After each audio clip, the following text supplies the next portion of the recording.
BookTube. My name is Elizabeth and I read bouquins and books. And this is the E tag created by Jim at Jim's Books, Reading and Stuff. E, like Elizabeth. It's for me. First prompt. E is for Ernest. What is the importance of being Hemingway? I'll come back to that one. E is for elephant. Oh yes, elephants. I love elephants. When I was 30 or about to turn 30 years old, I asked myself, where would I want to go for my 30th birthday? What do I want to do? I should say that normally being not pandemic times, when borders are open, when travel doesn't cost an arm and a leg, I travel abroad once a year. I do one trip per year. And I asked myself, what do I want to do for my 30th birthday?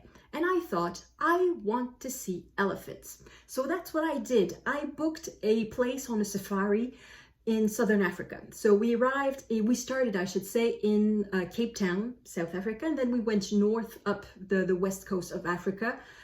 We went to Namibia, and then we went towards the center, Botswana and Zimbabwe, and then back to South Africa. The trip ended in Johannesburg, and it was awesome. I saw elephants. I saw elephants more than once. In Etosha National Park, that is in Namibia, we saw tons of elephants, and they are so big.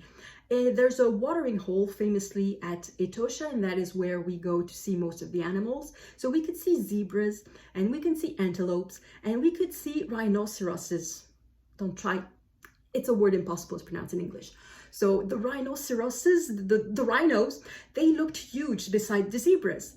And then the elephants arrived and they dwarfed the rhinos. They are amazing.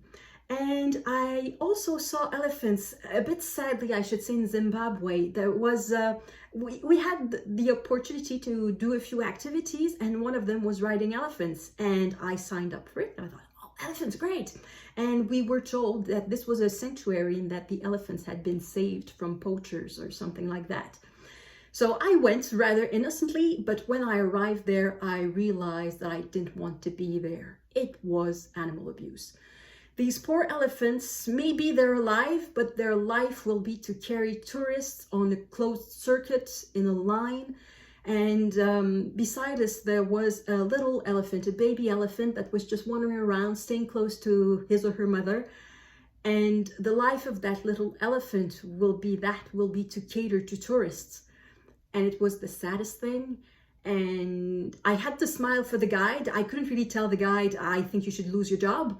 So yeah, anyway, it was really awkward. I did not like it at all, but I did see a big elephant from really, really close. It was right under me. So that's an experience to have. Oh, and the other experience with elephant was in Botswana, if I remember correctly. This was a camping trip. I don't remember if I said that. We helped put up the tent, and we helped with the cooking and with the cleaning of the dishes and that sort of thing. So we were at the campground somewhere in Botswana. It was a bit removed from the road, and the next morning when we wanted to leave, we had to wait for trees to be removed from the entranceway to the camping site, because elephants have walked by during the night and they had felled a bunch of trees. So we just had to wait for a big tractor or chainsaws or I don't know what to remove the trees so that the cars could leave the camping. So that's another experience, though indirect, with elephants. All that to say, I'm rather happy I don't have elephants living near me. They walk in a straight line. They don't bother for anything. So they're peaceful, but at the same time, you don't mess with them. So that's my experience with elephants. But back with the tag, the question is, what is the biggest book you have read this year? Now that really depends how you count. If it's for number of page, it's Musashi. It's in 2 volumes with 2 different names, but it's just a single story. This is just one book, and this is over 1,500 pages, both put together. But if we count size and weight, this is the biggest book that I've read. This is Florence, the Frescoes and Paintings, or rather the Paintings and Frescoes by Ross King and Anya Grebe. It's a gorgeous book. It's beautiful, and the essays are well written, like Ross King writes. I really like Ross King. It's very interesting. So that's the biggest book, that I read this year. Next prompt. E is for English. Who do you consider the greatest English novelist? You really shouldn't ask me that. I have read so few English novelists. I'm trying to count the number of English novelists of whom I've read more than one book. And there are very, very few. I read Jane Austen, all of Jane Austen, so that's one. I've read 3 Dickens, that's another one. And I'm trying very hard to think, and I cannot think of any other one. The Bronte sisters, I've read one by each, I think.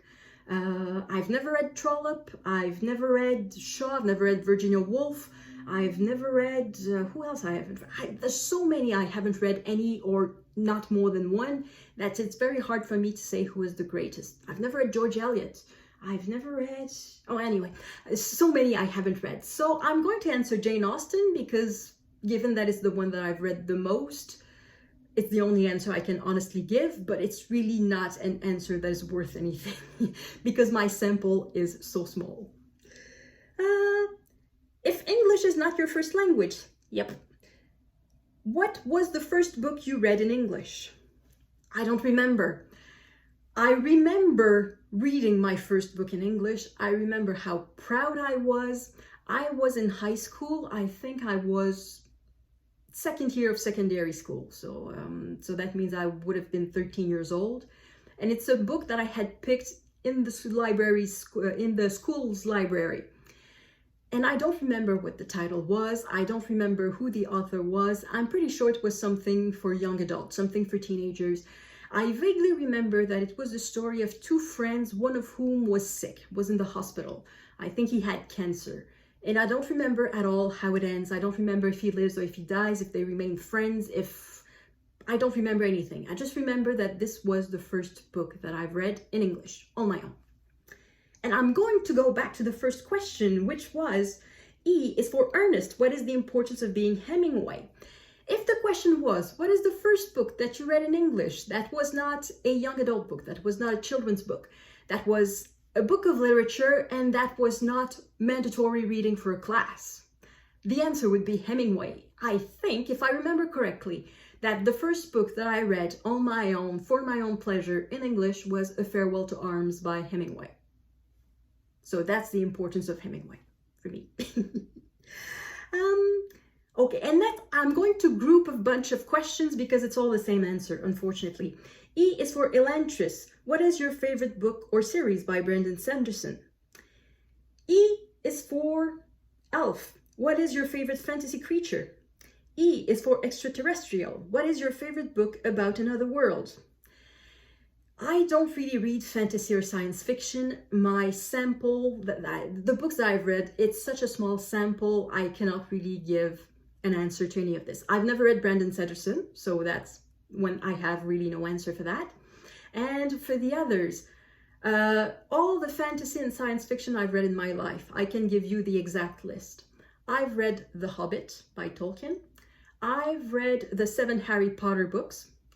And I've read Good Omens by Terry Pratchett and Neil Gaiman. And I've read 2 books by Terry Pratchett of Discworld. I've read The Color of Magic and Guard's Guard.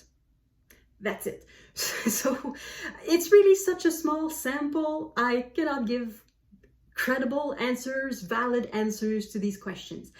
But BookTube being BookTube, I really hope that I will discover science fiction and fantasy writers. In a previous tag, a lot of people made wonderful suggestions. I wrote them down. I will read some of them one day. I don't know which, but I know I will. So one day I'll be able to answer these questions with something more than, I don't know. Okay, the other questions. E is for experimental. Have you read any experimental books?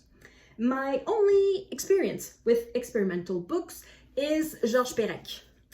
He's a French writer. He liked to write with rules. He's famous for a lipogram. He wrote an entire book without using the vowel E, which is quite important in French. It was translated in English as a void. And then he wrote a sequel, a follow-up, where the only vowel he used was E. And that one was also translated, I think it was called in English, an Exeter text. Something like that. So these two are the only experimental novels that I've read. I like them, but at the same time, I don't remember much of them except the experiment. I don't remember anything about the content because in a way the content was not important, it was the form that was important. So I'm not necessarily attracted to experimental fiction, but once in a while, it's fun to experience it. Next question. E is for ebooks. Do you prefer physical books or ebooks? I prefer physical books, though ebooks are much more accessible. I subscribed to Scribd, so that means that at least once a month I read a book that is in electronic format. I also download books from Faded Page or from Project Gutenberg. From the library, they have a good service of express loans that for new releases you have 1 week to read them. So I do read ebooks, but I prefer paper books. They are more relaxing and I remember them more. And for nonfiction, it's easier to reference the endnotes and the bibliography, and it's easier to navigate on paper. Next question. It's the last question for me. E is for Exodus. What is the most interesting book you have read about an Exodus? Once again, I have a very small sample to choose from, but I have one. I have an answer for that. It is Suite Française by Irène Nemirovsky. The title in English is Suite Française. They didn't translate it. In this book, she talks about when the Germans invaded France in 1940.